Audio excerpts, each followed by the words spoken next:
Hindi. Cover. Ano sunod? Ascending. Descending. Yo, to the left. To the left, asa? Sa left hand. Sa left yan. Yo, to the left. Yo, to the right. Punta doon. Balik sa dating position. Meron ba delay? Wala. No? Doon yung makikita. Bakit natin piniperform ang pre-flight checking? Doon pa lang sa surrounding ninyo, makikita na kung meron ng lenses. Ano yun? Magnetic field. Malapit kayo sa mga metal. Baka pag tumaas ka ng mataas, fly away na.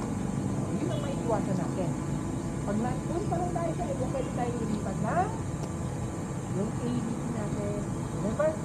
Plan A, plan B, plan C. Dito sa plan A, grabe pala ang hindrances dito. Ano hindrances? Interference, magnetic interference. No, ano una?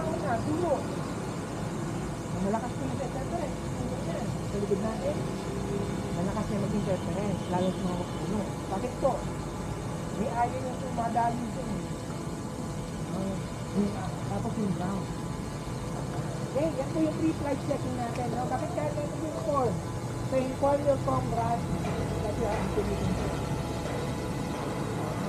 Para assisting pa kayo, kaya lagi nakalagay doon, no one person, okay, are a skillful person who is not directly associated. Yan yun, to inform. Yan po, ano? Ngayon po, alis muna tayo po ito ba rin? Picture lang tayo, hawak lang itong remote, ha? Ano yung picture na? Yung ako stand pala rin gawin ko ng muna.